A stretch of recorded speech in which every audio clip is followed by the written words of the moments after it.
Good morning to all of you. Myself, Mr. Dharmen Kumar. I have secured all India 23 rank in CSIR NET exam. आज हम देखेंगे modern algebra यानी abstract algebra का lecture 11, जिसमें हम देखेंगे quotient group, उसके एग्जांपल्स देखेंगे. मोस्ट इंपोर्टेंट रहेगा क्वेश्चन ग्रुप. हमारा एग्जांपल से रहेगा result and property of quotient group. Quotient group के कुछ इंपॉर्टेंट रिजल्ट प्रॉपर्टी देखेंगे. Some most important finite and infinite quotient group and its result. Maximum subgroup in different ring. Maximum subgroup क्या होते हैं ये देखेंगे. And result in observation. कल हमने देखा था अब्स्ट्रैक्ट अलजेब्रा का लेक्चर 10, जिसमें हमने देखा था direct product of the group and element observation in product group. Group दो या दो से अधिक ज्यादा प्रोडक्ट में लिखे हुए हैं, तो उनमें हम एलिमेंट को कैसे ऑब्जर्व करेंगे, या किसी फाइनाइट ऑर्डर के कितने एलिमेंट होंगे ये कैसे ऑब्जर्व करेंगे, यहां सिखाया गया है.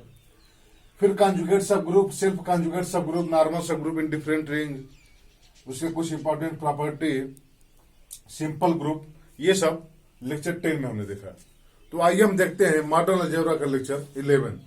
Quotient group most important topic है ये अलजेब्रा का, और यहां से क्वेश्चन जो है लगभग आते ही रहते हैं. तो हम आज देखेंगे क्या कोशिएंट ग्रुप और उसके कुछ प्रॉपर्टी. क्वेश्चन ग्रुप देखने से पहले हम कल का थोड़ा सा लेक्चर को मतलब फाउंडेशन बनाते हैं. लेक्चर 10 में हम देखा था कि नॉर्मल सब ग्रुप क्या होते हैं. डिफरेंट रिंग में नॉर्मल सब ग्रुप डिफाइन किया था. उसमें हमने देखा था कि नॉर्मल सब ग्रुप वो होंगे वो अगर सेल्फ कॉन्जुगेट हो जाते हैं. और सेल्फ कॉन्जुगेट क्या ग्रुप सब ग्रुप हुआ था कि अगर ये हमारा कोई सब ग्रुप है जी का, तो यक्स इनवर्स ये हमेशा ये भी एक सब ग्रुप होगा और इसको इसका कॉन्जुगेट कहेंगे. इस सब ग्रुप को क्या कहेंगे, कॉन्जुगेट कहेंगे. ये इसका इक्वल हो भी सकता है और नहीं भी हो सकता है. लेकिन जिस समय ये इसके इक्वल हो जाता है, for all x belong to G, सभी एक्स के लिए अगर ये इसके इक्वल हो जाता है, तो हम कहते हैं कि ये जो सब ग्रुप है वो सेल्फ कॉन्जुगेट है. ये जो सब ग्रुप है वो सेल्फ कॉन्जुगेट है. जैसे हमने देखा था डीएन में, Z4 में जो हमारा Z2 टाइप का सब ग्रुप था हमेशा सेल्फ कॉन्जुगेट था. तो ऐसे सब ग्रुप जो सेल्फ कॉन्जुगेट होते हैं उनको क्या कहते हैं, हम नॉर्मल सब ग्रुप कहते हैं. हम सेल्फ कॉन्जुगेट का मतलब क्या हो गया, आप यहां से देखिएगा कि for all x belong to G, for all x belong to G, x inverse हमारा क्या है, यच के इक्वल है. तो यच हमारा सेल्फ कॉन्जुगेट है, डेट यच हमारा नॉर्मल सब ग्रुप है. यहां से हम कह सकते हैं क्या कि यच इक्वल टू यच, ये हो सकता है for all x belong to G. तो ये कंडीशन तभी और तभी हो सकता है जब यच हमारा क्या हो, नॉर्मल सब ग्रुप हो. जब यच अगर हमारा नॉर्मल सब ग्रुप है तो ये कंडीशन हमेशा उल्ट करेगा. अब आप देखिए कि अगर हम कोई जी हम ग्रुप लेते हैं और यच हम कोई भी सब ग्रुप लेते हैं, जी हमारा कोई भी ग्रुप है, यच हमारा कोई भी सब ग्रुप है जी का, तो जी बाई यच हम डिफाइन करते हैं क्या, ए यच. इसमें ए टाइप के एलिमेंट रहेंगे सच डेट ए बिलोंग टू जी. हमने जी बाई एच एक ऐसा सेट डिफाइन किया है जिसमें एच टाइप के एलिमेंट है और ए हमारा जी का एलिमेंट है. ऑपरेशन हमने डिफाइन किया, operation a H dot B h, यहां डॉट है ये, equal to A b H. ये हमारा ऑपरेशन, इसको हमने डिफाइन किया. ये हमारा सेट है. इसको हमको देखना है कि ये हमारा ग्रुप होगा कि नहीं होगा, ये ग्रुप कब होगा. इसके लिए हमने ऑपरेशन एक डिफाइन किया, G a H dot B H equal to A b H. ये हमारा ऑपरेशन है. Then G by H dot, ये हमारा ऑपरेशन है. ग्रुप ये कब होगा, आप देखिए. इसको ग्रुप होने के लिए, ये जो ग्रुप होगा, इसको ग्रुप होने के लिए सबसे पहले एसोसिएटिव होना चाहिए. तो एसोसिएटिव तो होगा ही, क्योंकि ग्रुप के एलिमेंट सभी इसमें आएंगे. एसोसिएटिव हो गया. इसमें हमको देखना है आइडेंटिटी क्या होगी. अब आप देखिए कि आइडेंटिटी इसमें क्या होगी.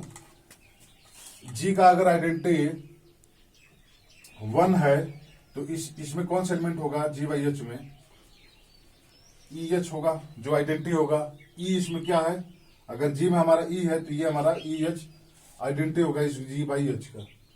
अगर ई हमारा 1 होता है तो इसका आइडेंटिटी क्या होगा, एच होगा. इस ग्रुप का आइडेंटिटी एच होगा, क्योंकि तभी देखेंगे ना A B dot E H equal to A E dot H, और यहां से क्या हो गया कि ए और ई तो ग्रुप का आइडेंटिटी है और ए भी ग्रुप का एलिमेंट है, यानी ए एच हो जाएगा।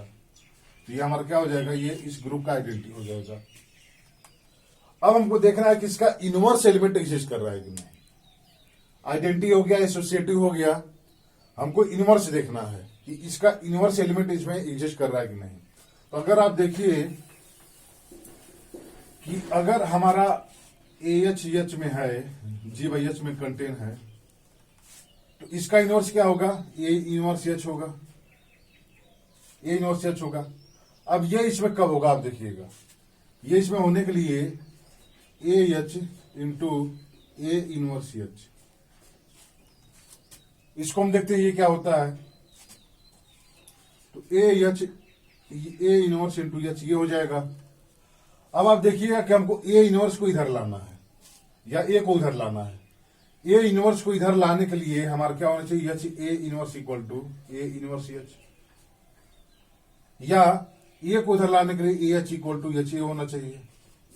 इन दोनों में से कोई एक रिजल्ट होगा तभी हम इसको क्या लिख सकते हैं, ए इनवर्स एच लिख सकते हैं, या एच ए इनवर्स लिख सकते हैं।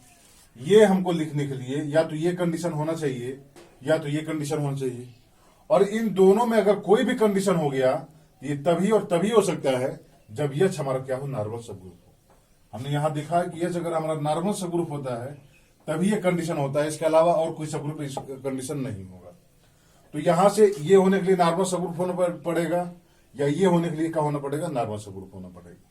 और जब ये नॉर्मल सबग्रुप हो जाएगा उस समय क्या हो जाएगा, ये आइडेंटिटी इसमें इनवर्स इसका इसमें एग्जिस्ट कर जाएगा, और इसको ऑपरेट करने पे एच हमारा आ जाएगा। ये तभी और तभी होगा जब एच हमारा क्या होगा, नॉर्मल सबग्रुप होगा। तो जी बाई एच जो हम ग्रुप डिफाइन कर रहे हैं, ये डॉट के साथ ग्रुप तभी और तभी बनाएगा इस ऑपरेशन के साथ जब एच हमारा क्या हो, नॉर्मल सबग्रुप हो। तो आप यहां से देखिएगा क्वेश्चन ग्रुप का डिफिनेशन क्या होता है। एच को हम कोई भी वैसे से कोई भी ग्रुप ले ले, तो कोई भी सब ग्रुप ले ले तो हमारा ये ग्रुप ही डिफाइन नहीं होगा। क्वेश्चन ग्रुप क्या होता है, let G be an group, let G be an group and H be subgroup of G, H be subgroup of G, defined G by H dot as G by H equal to a H such that a belong to G and a H dot B H equal to A dot B into H. अब ये जो dot है ये इस group का dot है, और जो ए डॉट बी का डॉट है ये जी का ऑपरेशन है। ये जो ऑपरेशन है ये जी का ऑपरेशन है, और यहां वाला जो ऑपरेशन है ये जी बाई एच का ऑपरेशन है। इसमें अंतर आप समझिएगा, a by H then G by H dot is group if and only if H is normal subgroup of G. ये ग्रुप तभी और तभी होगा जब एच हमारा क्या होगा, नॉर्मल होगा। क्योंकि हमने देखा था कि नॉर्मल होने अगर ग्रुप होगा ये, तो इसमें ए इनवर्स एच भी कंटेन होगा, इनवर्स भी, और उस समय A H dot A inverse H अगर हम कराते हैं, और ये आइडेंटिटी तभी और तभी आएगा जब हमारा ए इनवर्स एच क्या हो, एच ए इनवर्स के इक्वल हो, और ये तभी और तभी होगा जब एच हमारा क्या होगा, नॉर्मल होगा। तो यहां से क्या हो गया कि ये ग्रुप तभी और तभी बनाएगा जब एच हमारा क्या होगा, नॉर्मल सब ग्रुप होगा। And group G by H dot is called quotient group, quotient group of G with respect to H. हम जी बाई एच को क्या कहेंगे, कोशिएंट ग्रुप कहेंगे जी का विथ रिस्पेक्ट टू एच, अगर ये क्या होता है, ग्रुप फॉर्म करता है। तो आप देखिए कि ये हमारा ग्रुप तब फॉर्म कर रहा था जब एच हमारा क्या था, नॉर्मल सब ग्रुप था। तो अब हमको कोशिएंट ग्रुप अगर डिफाइन करना है तो सबसे पहले तो हमको वो ग्रुप खोजना पड़ेगा जिसके पास नॉर्मल सब ग्रुप होते हो, क्योंकि बहुत सारे ग्रुप ऐसे हैं जो सिंपल ग्रुप है। तो सिंपल ग्रुप के पास तो कोशिएंट ग्रुप होगा ही नहीं, सिंपल ग्रुप के पास कोशिएंट ग्रुप होगा ही नहीं। और ये एग्जाम का क्वेश्चन भी सेम आएगा, सन 2018 का क्वेश्चन है कि क्वेश्चन ग्रुप में है सिंपल ग्रुप में है क्वेश्चन ग्रुप, वो भी प्रॉपर। ऐसा हो ही नहीं सकता, क्योंकि जो सिंपल ग्रुप होते हैं उनके पास नॉर्मल सब ग्रुप होता ही नहीं है, तो फिर वो क्वेश्चन ग्रुप की वहां बात ही नहीं होगी। एग्जाम्पल हम देखना चाहते हैं क्वेश्चन ग्रुप का। Some example of quotient group. Quotient group के हम कुछ इंपॉर्टेंट एग्जाम्पल देखते हैं। उससे पहले जो हमने ऑपरेशन डिफाइन किया है, इसमें और सब कुछ प्रॉपर्टी उसको हम डिफाइन करते हैं। हमारा जो ऑपरेशन है क्वेश्चन ग्रुप का जी बाई एच डॉट का A H dot B H equal to A dot B into H, ये हमारा ऑपरेशन है। ये हमारा ऑपरेशन है। यहां एक और रिजल्ट आपको दिख रहा होगा कि अगर ए हमारा एच में कंटेन होता है, अगर ए हमारा एच में कंटेन होता है, एच हमारा नॉर्मल सब ग्रुप है, एच हमारा क्या नॉर्मल सब ग्रुप है, तो एच में किस टाइप के एलिमेंट होंगे आप देखिएगा। मान लीजिए e a b c d and so on, ये सब एलिमेंट है। तो हमको जहां हमारा एच जो होगा, अब ये ए क्या हो जाएगा, इस सब ग्रुप के एलिमेंट में ऑपरेट होगा। अब जब ये ऑपरेट होगा सब ग्रुप के एलिमेंट से, एच हमारा सब ग्रुप है, तो एच क्या होगा कि इसी में कहीं ना कहीं एलिमेंट वो भी होगा। अगर ए ई करते हैं तो ए के इक्वल आता है, ए स्क्वायर करेंगे तो भी इसी में कहीं कंटेन होगा। क्यों? क्योंकि एच हमारा सब ग्रुप है, तो for all A comma B belong to H, A dot B हमेशा एच में कंटेन होगा। तो जब भी ये ए एच में है और ए एच हम कराएंगे, ए एच जब हम ऑपरेट कराएंगे तो हमेशा ये जो है वो एच में ही कंटेन होगा। एच जो है हमेशा एच में ही कंटेन होगा। क्यों? क्योंकि एच हमारा क्या सब ग्रुप है। तो यहां से हम ये कह सकते हैं कि अगर ए एच में बिलोंग कर रहा है तो a H equal to H ही होगा। Simple a H equal to क्या होगा, एच होगा। And H inverse equal to H होगा। एच का एच का इनवर्स जो है वो एच इक्वल होगा। क्यों? क्योंकि आप देखिए एच का मतलब ये सिंपल ही हो गया कि एच लिखा हुआ है, क्योंकि ई तो इसी में कंटेन है ना एच में, तो एच इक्वल टू एच ही हम लिखेंगे। बट आप ये सोचिए ये लिखा हुआ है E H into E H inverse, ये क्या हो जाएगा हमारा E H into H inverse ई हो जाएगा। और एच इनवर्स एच का हमेशा इक्वल होता है, यानी H e into H into e. और एच हमारा नॉर्मल सब ग्रुप है, तो हम इसको अब एच डॉट एच तो हमेशा एच होगा। ये जो हमारा ऑपरेशन डिफाइंड है, इसे देख सकते हैं ना कि ग्रुप के ये सब ग्रुप के एलिमेंट तो आपस में ऑपरेट होंगे, और ये सब ग्रुप के एलिमेंट आपस में ऑपरेट होंगे तो एच का ही तो इक्वल होगा। वो यहां से एच हो जाएगा, ई एच ई हो जाएगा, और ये ई एच की इक्वल यानी एच की इक्वल हो जाएगा। तो ये हमारा जो है कुछ इंपॉर्टेंट ऑपरेशन थे, मतलब वो ऑब्जर्वेशन थे इस ऑपरेशन के करस्पॉन्डिंग में, आप समझेंगे। तो हम एग्जाम्पल देखते हैं। पहला एग्जाम्पल हम देखते हैं क्या, जी इक्वल टू K4 लेते हैं। क्लेवन फोर्थ ग्रुप हमारा होता है ई ए बी और ए बी। हमने कल देखा था इसकी प्रॉपर्टी के बारे में, इसके नॉर्मल सब ग्रुप। क्लेवन फोर्थ ग्रुप के पास 3 सब ग्रुप होते हैं, तीनों सब ग्रुप Z2 का आइसोमॉर्फिक होते हैं, प्रॉपर नॉर्मल सब ग्रुप। इसके पास 3 प्रॉपर नॉर्मल सब ग्रुप होते हैं, तीनों Z2 का आइसोमॉर्फिक होते हैं। तो ये हमारा जहां के क्लेवन फोर्थ ग्रुप है, यच हम सब ग्रुप लेते हैं क्या, ई कामा ए, ये हम एक सब ग्रुप ले लिए। इसके सभी एलिमेंट जो नॉन आइडेंटिटी एलिमेंट है वो सब क्या है, ऑर्डर 2 के एलिमेंट होते हैं। ए बी इसका ऑर्डर 2 है। ये नॉन अबिलियन ग्रुप है, साइक्लिक नॉन अबिलियन ग्रुप है, वो सॉरी अबिलियन ग्रुप है और नॉन साइक्लिक ग्रुप है। ये साइक्लिक नहीं होता है लेकिन अबिलियन ग्रुप होता है। इसके जितने प्रॉपर नॉर्मल सब ग्रुप होंगे या प्रॉपर सब ग्रुप होंगे सभी क्या होंगे, साइक्लिक होंगे, बट एक ग्रुप हमारा साइक्लिक नहीं है। कुछ इंपॉर्टेंट एग्जाम्पल है ये। यह हमारा सब ग्रुप है ई ए, हमने ये सब ग्रुप लिया। Defined K4 by H. अब K4 बाई एच में कैसे एलिमेंट आएंगे देखिएगा, यक्स एच और यक्स कहां से होगा, K4 से होगा। ये K4 से ये क्या हो जाएगा देखिएगा, एक बार यक्स हम ई लेते हैं तो ई एच हो जाएगा, और ई एच में कंटेन है तो ये क्या हो जाएगा, एच के इक्वल हो जाएगा। फिर एक्स इक्वल टू अगर हम ए लेते हैं तो क्या होगा हमारा, ए एच होगा। एक्स इक्वल टू अगर हम बी लेते हैं तो बी एच होगा।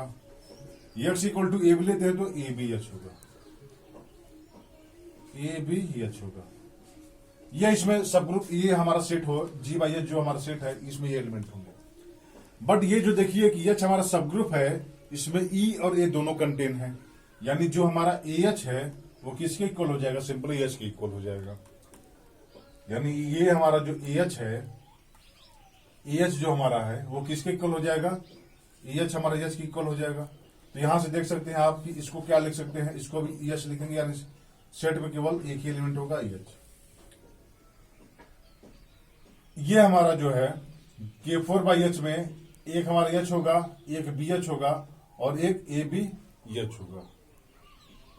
अब यहां से देखिए कि जो हमारा ए बी एच है, ए बी एच है, इसको हम क्या लिख सकते हैं, ए एच इंटू बी लिख सकते हैं। क्यों? क्योंकि एच हमारा नॉर्मल सब ग्रुप है। और जब हम ये लिखेंगे तो अब देखिए ए एच हमारा, फिर ए हमारा एच में कंटेन है, यानी एच हमारा क्या हो जाएगा, एच इक्वल हो जाएगा, यानी एच बी, इसको लिख सकते हैं बी एच। तो फिर देखिए हमारा ये जो है ये भी बी एच के इक्वल ही हो जाएगा, यानी ये सब आ गए। यानी G/H में, K4/H में दो एलिमेंट बचे, एक हमारा एच बचा और एक हमारा क्या बचा, बी एच बना, बी एच। एच जो है ये अब ये क्या होगा, एक सब ग्रुप होगा, एक्चुअली एक ग्रुप होगा ये, और ये जो ग्रुप है इसका आइडेंटिटी क्या है, एच है, यानी इसका जो नॉर्मल सब ग्रुप है यही इसकी क्या है, आइडेंटिटी है। और इसका ऑर्डर क्या है, 2 है। आप देख लीजिए B H dot B H करेंगे तो क्या हो जाएगा, बी स्क्वायर डॉट एच, और बी स्क्वायर इसमें आइडेंटिटी है, यानी ई एच हो जाएगा, यानी एच की इक्वल हो जाएगा। इसका ऑर्डर 2 है, यानी ये आइसोमॉर्फिक है Z2 की, ये Z2 का आइसोमॉर्फिक है।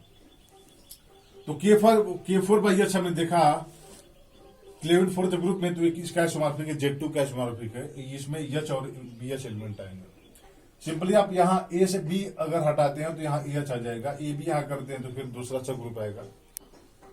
ये हमारा क्या था, K4 का रहा। अब आप जो है हम नेक्स्ट एग्जांपल देखते हैं। दूसरा एग्जांपल हम देखें, G इक्वल टू हम ले, अब हमको ऐसे सब ग्रुप लेना है जिसके पास नॉर्मल सब ग्रुप प्रॉपर हो। अब हम ऐसे नहीं ले कि हाँ तो कोई ग्रुप साइक्लिक है जिसका ऑर्डर पी है, तो उसके पास तो क्वेश्चन ग्रुप होगा ही नहीं, या ऐसे कोई सिंपल ग्रुप के पास क्वेश्चन ग्रुप नहीं होगा। जैसे हम अल्टरनेटिव ग्रुप ले ले, अगर n इक्वल टू 4 नहीं है तो उसके पास भी प्रॉपर सब ग्रुप नहीं, वो क्वेश्चन ग्रुप नहीं होगा, क्योंकि इसके पास नॉर्मल सब ग्रुप प्रॉपर है ही नहीं। G इक्वल टू अगर हम लेते हैं क्या, A4 लेते हैं, G हमारा A4 है, अल्टरनेटिंग ग्रुप ऑफ ऑर्डर 4। तो ये हमेशा क्या होता है, ये हमारा नॉन अबेलियन ग्रुप है, नॉन अबेलियन ग्रुप है। एच हम लेते हैं, इसका सब ग्रुप क्या होता है, प्रॉपर नॉर्मल सब ग्रुप क्या होता है, केवल K4 ही एक ऐसा सब ग्रुप है जो इसका प्रॉपर नॉर्मल सब ग्रुप होता है। और ये K4 ये वाला एलिमेंट नहीं, इसके आइसोमॉर्फिक होता है वो K4। एक्चुअली इसको V4 हम लिखते हैं, V4 ये वाला नहीं है, ये इसके आइसोमॉर्फिक होता है। और V4 देखिएगा ये वाला होता है, इसमें V4 इक्वल टू ई, और ये अगर ये हमारा क्या है 1 2 3 4, अगर ये 4 एलिमेंट है तो हमारा क्या होगा, आइडेंटिटी होगा 1 2 3 4, 1 3 2 4 और 1 3 2 4 और 1 4 2 3। ये हमारा B4 सब ग्रुप है। ये जो है K4 का आइसोमॉर्फिक है। क्यों? क्योंकि इसके जो नॉन जीरो एलिमेंट हैं वो सभी ऑर्डर 2 के हैं, और यह अबेलियन ग्रुप होता है, नॉन साइक्लिक है, ये K4 का आइसोमॉर्फिक है। तो हमारा जो G हम A4 लेते हैं, V हमारा H हमारा जो एक नॉर्मल सब ग्रुप होता है A4 के पास, हमारा B4 होता है। यहां से देखिए कि हम क्या डिफाइन करते हैं, डिफाइंड A4/V4। अब इसमें कौन कौन से एलिमेंट आएंगे, AH टाइप का एलिमेंट होगा, और ये कहां से होगा, A4 से होगा। यहां से देखिए, तो यहां से देखिए आप कि K4/H में कितने एलिमेंट आए थे, 2 एलिमेंट आए थे। यहां से क्या हुआ गया कि इसका ऑर्डर क्या है, 4 है, इसका ऑर्डर 2 है। तो ऑर्डर आप यहां से डिफाइन कर सकते हैं, देख भी सकते हैं कि क्वेश्चन ग्रुप का ऑर्डर क्या होगा। ये अगर G का ऑर्डर अब G/H का जो ऑर्डर होगा, G/H का जो ऑर्डर होगा वो order of G by order of H के इक्वल हो जाएगा। क्योंकि आपने यहां भी देखा, और यहां भी आप ये भी सोच भी सकते हैं कि एलिमेंट को हम आप जब ऑपरेट करा रहे हैं तो वो AH ए एच के इक्वल तभी होगा जब ए हमारे एच में कंटेन हो। तो ऐसे कितने ए हैं जो इसमें कंटेन है, वो सब एच के इक्वल हो जाएंगे, वैसे हम निकाल देंगे। तो उतने ए होंगे जितने क्या होंगे एच में सब एलिमेंट होंगे। यहां से उतने ए ऐसे होंगे कि ये कंडीशन होल्ड करे, जितने एच का सब ग्रुप होगा, एच का ऑर्डर होगा, तो हमारे एच का ऑर्डर से डिवाइड कर देंगे। क्या, क्योंकि उतने एलिमेंट ऐसे हैं जो इसके इक्वल हो जा रहे हैं। तो ये हमारा इसका ऑर्डर होगा। तो आप देखिए कि अगर हमारा V4 A4 बाई V4 है, तो A4 का ऑर्डर क्या होता है, ऑर्डर ऑफ A4 का ऑर्डर क्या होता है, 4 का फैक्टोरियल बाई 2। ये क्या हो जाएगा हमारा 4 क्रॉस 3 12 हो जाएगा। और V4 का ऑर्डर क्या है, 4 है हमारा, यानी इसमें order of A4 by V4 क्या हो जाएगा हमारा, ऑर्डर ऑफ A4 और ऑर्डर ऑफ V4, ये क्या हो जाएगा हमारा 12/4 यानी 3। और प्राइम ऑर्डर का कोई भी सब ग्रुप होता है वो हमेशा साइक्लिक होता है। तो ये हमेशा ऑर्डर 3 का ये साइक्लिक ग्रुप होगा और ये आइसोमॉर्फिक होगा किसके, Z3 का आइसोमॉर्फिक होगा। आप यहां से देख पा रहे होंगे कि हमने क्वेश्चन ग्रुप में ऐसे ग्रुप डिफाइन किया है। A4 हमारा नॉन अबिलियन ग्रुप है, ये जो हमारा सब ग्रुप है ये हमारा अबिलियन ग्रुप है, एक्चुअली ये नॉर्मल सब ग्रुप है। बट जो हमारा A4 बाई V4 हमारा जो सब ग्रुप आ रहा है, ये भी एक ग्रुप होगा ना, ये जो हमारा ग्रुप आ रहा है वो साइक्लिक आ रहा है। यहां भी आपने देखा कि अगर हमारा ये नॉन साइक्लिक ग्रुप है, ये साइक्लिक ग्रुप है, बट इसके साथ जब हम क्वेश्चन ले रहे हैं तो हमारा ये साइक्लिक ग्रुप आ रहा है। तो रिजल्ट ऐसे भी बन सकते हैं कि एग्जाम में क्वेश्चन जो है कि अगर हमारा ग्रुप नॉन अबिलियन है, उसके नॉर्मल सब ग्रुप अगर साइक्लिक होते हैं तो क्या हमारा जो क्वेश्चन ग्रुप होगा वो साइक्लिक होगा कि नॉन अबिलियन होगा। या अगर ग्रुप हमारा नॉन अबिलियन है और उसके जो नॉर्मल सब ग्रुप है अगर वो अबिलियन ग्रुप होता है, तो क्या जो क्वेश्चन ग्रुप होगा वो साइक्लिक हो सकता है या अबिलियन हो सकता है या नॉन अबिलियन हो सकता है। तो ऐसे रिजल्ट आप जो है एग्जाम्पल की मदद से कर सकते हैं। नेक्स्ट एग्जाम्पल हम देखते हैं, ये भी मोस्ट इंपॉर्टेंट एग्जाम्पल रहेगा और इसके पास केवल यही एक क्वेश्चन ग्रुप होगा। अल्टरनेटिंग ग्रुप के पास केवल A4 के पास क्वेश्चन ग्रुप है और किसी के पास क्वेश्चन ग्रुप नहीं है। यहां लिख सकते हैं कि नोट हम लिख सकते हैं कि only A4 has quotient group. Proper की बात कर रहे हैं हम, प्रॉपर क्वेश्चन ग्रुप केवल क्वेश्चन ग्रुप हमारा A4 ही रहेगा। If n equal to not 4 then an has no quotient group. इसके पास कोई क्वेश्चन ग्रुप नहीं है अगर n इक्वल टू हमारा 4 नहीं है तो an के पास, आप समझ लीजिए। और ये हमारा, अब नेक्स्ट एग्जांपल हम देखते हैं। एग्जांपल आप देखिए, अगर हम ले लें ग्रुप क्या GLNF जनरल लीनियर ग्रुप, इसमें क्या होते हैं, ऐसे मैट्रिक्स के एलिमेंट होते हैं m क्रॉस n के, सच डिटरमिनेंट हमारा क्या होता है, नॉन जीरो होता है। और जो मैट्रिक्स के एलिमेंट होते हैं कहां से, रियल नंबर से आते हैं। ये हमारा है general linear group of n cross n matrix. ये जो हमारा मैट्रिक्स है इसके पास हमने देखा था कि अगर कोई भी नॉर्मल सब ग्रुप होता है, तो उसका डिटरमिनेंट क्या हो गया था, तो इसमें वो मैट्रिक्स आएंगे जिसका डिटरमिनेंट 1 हो जाएगा। क्यों, हमने देखा था कि इसके जितने भी नॉर्मल सब ग्रुप हैं, अगर यह चीज का नॉर्मल सब ग्रुप होता है, आप देखिएगा अगर यह चीज का नॉर्मल सब ग्रुप होगा तो क्या होगा, यक्स इनवर्स यक्स के इक्वल हो जाएगा। यानी अब यक्स क्या है हमारा, ए इनवर्स यक्स के इक्वल हो जाएगा। और ये आप यहां से देखिए कि डिटरमिनेंट ऑफ ए इनवर्स क्या होगा, डिटरमिनेंट ऑफ एच के इक्वल होगा। ये कब होगा, determinant of A dot determinant of H dot determinant of A inverse. अब ये डिटरमिनेंट ऑफ ए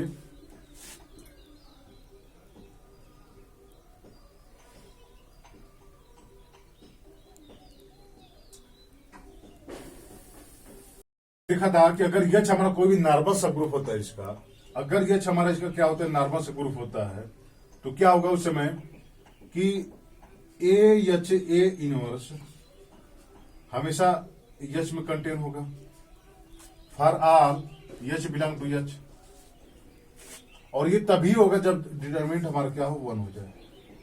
तो यहां से हमने दिखा था क्या कि स्पेशल लीनियर ग्रुप हमारा HLF था कि अगर इसके कोई भी नॉर्मल सब ग्रुप होते हैं तो ए एच ए इनवर्स हमेशा एच में कंटेन होना चाहिए। अब आप देखिएगा कि ये कब होगा, आप यहां से देखिए कि यहां से एच भी हमारा क्या है, एन क्रॉस एन का मैट्रिक्स है, ए भी हमारा एन क्रॉस एन का मैट्रिक्स है। तो determinant of A H A inverse अगर ये इसमें कंटेन है, सॉरी आप देखिए इसका डिटरमिनेंट क्या होगा, determinant of A dot determinant of H dot determinant of H inverse A inverse actually. और ये इसमें एच में तभी इक्वल कंटेन होगा जब इसका डिटरमिनेंट एच का डिटरमिनेंट इसके डिटरमिनेंट के इक्वल हो, और इसका ये इसका इक्वल तब हो सकता है जब इसका 1 हो जाए और इसका भी 1 हो जाए। तो यहां से हमने देखा था कि अगर इसके पास कोई सब ग्रुप होता है और वो नॉर्मल सब ग्रुप होता है तो उसमें जो मैट्रिक्स आएंगे वो मस्ट है कि उसकी जो डिटरमिनेंट होगी हमेशा क्या होगी, 1 होगी। तो वहां से हमने देखा था कि इसका जो सब ग्रुप है नॉर्मल सब ग्रुप केवल और केवल SLNF ही है, यानी स्पेशल लीनियर ग्रुप ही इसका एक नॉर्मल सब ग्रुप होगा, प्रॉपर नॉर्मल सब ग्रुप। इसके अलावा और कोई इसके पास प्रॉपर नॉर्मल सब ग्रुप नहीं होंगे। तो एच हमारा and H equal to A, then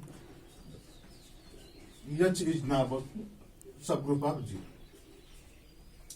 H हमारा नॉर्मल सब ग्रुप होगा जी का। Defined G by H dot G by H हमारा क्या होगा, आप देखिए GLNF बाई SLNF, ये हमारा सब ग्रुप है। इसका अब ये देखिए कि ये हमारा क्या होगा, ये डॉट एक हमारा क्या होगा, एक सब ग्रुप होगा, एक्चुअली एक ग्रुप होगा, ये क्वेश्चन ग्रुप होगा, इसका विथ रिस्पेक्ट टू एच होगा। If F equal to F of P, हमारा फील्ड जो है फाइनाइट ऑर्डर का हो जाए, यानी इसका ऑर्डर पी हो जाए, तब हम कैसे करेंगे, then G by H equal to GLNFP by SLNFP, और ये आइसोमॉर्फिक होता है यूपी के, UP unitary group of, unitary group होता है जिसमें यूपी में हमारे के एलिमेंट आते हैं कि ऐसे एलिमेंट जो ए और गामा पी के साथ हमेशा GCD 1 होता है। तो यहां से ये यूपी का आइसोमॉर्फिक होता है यूनिटरी ग्रुप के, और इसका ये हमारा इसके आइसोमॉर्फिक होता है। ये हम पढ़ेंगे जब ग्रुप होमोमॉर्फिक जब पढ़ेंगे तो यहां हम देखेंगे कि ये इसके आइसोमॉर्फिक होगा। तो यहां से देखिए अगर ये इसके आइसोमॉर्फिक है तो हमने इसका ऑर्डर डिफाइन किया था,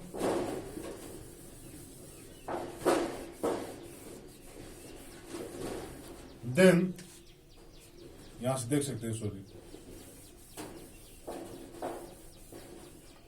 then order of G by H equal to order of G by order of H.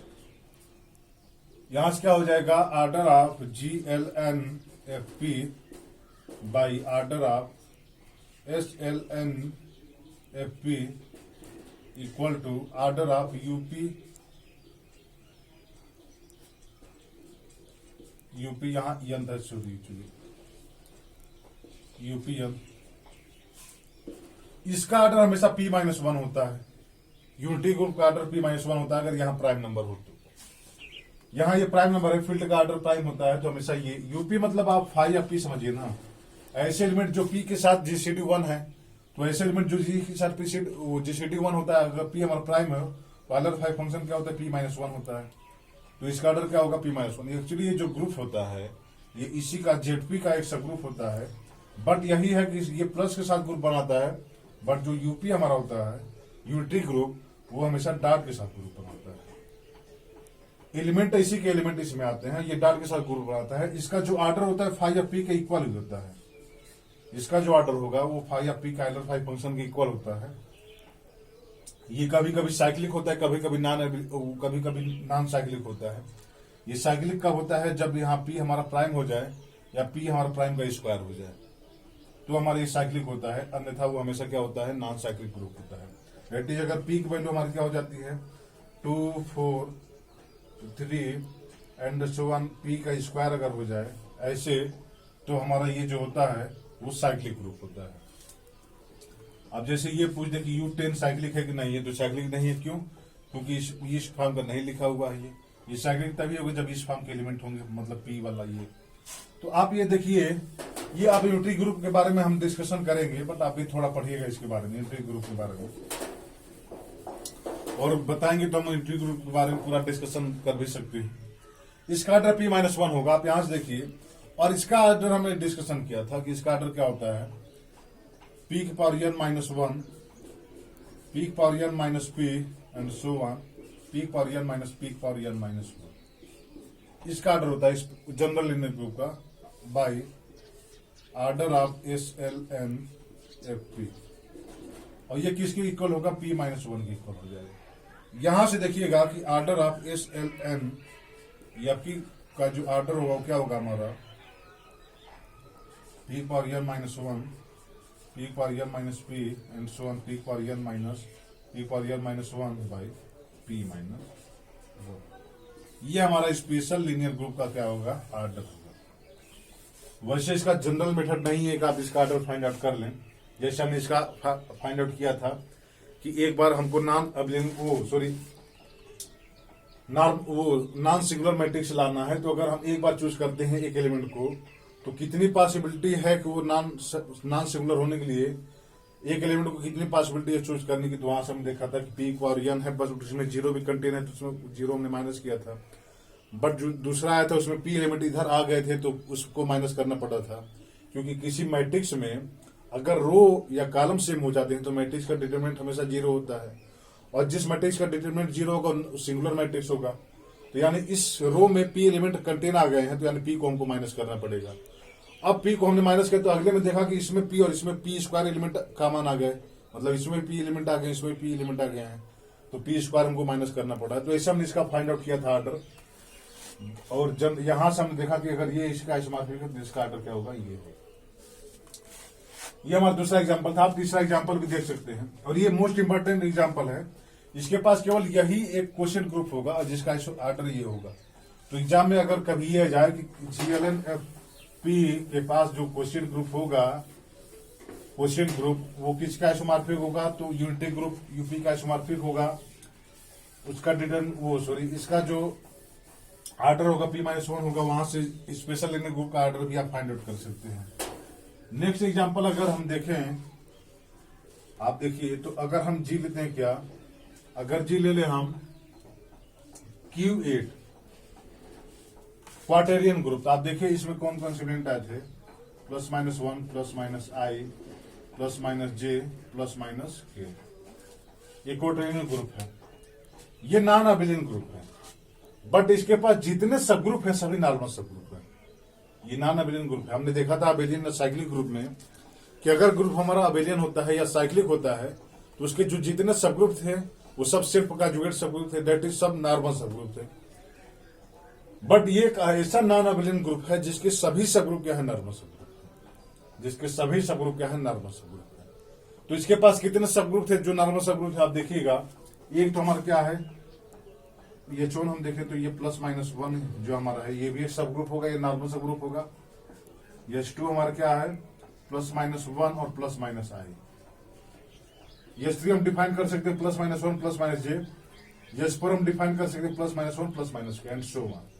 तो ये सब जो इसके सब ग्रुप होंगे वो सभी क्या होंगे, नॉर्मल सब ग्रुप होंगे। डिफाइंड G/H डॉट, हम ऐसे डिफाइन करते हैं G/H क्या होगा हमारा, Q8 बाई, अब H को हम क्या लेते हैं, मान लीजिए H1 लेते हैं, H1, तो हमारा क्या होगा +-1। अभी क्या है, AH होगा हमारा और A कंटेन होगा Q8 से, इसमें वो सभी एलिमेंट हुए।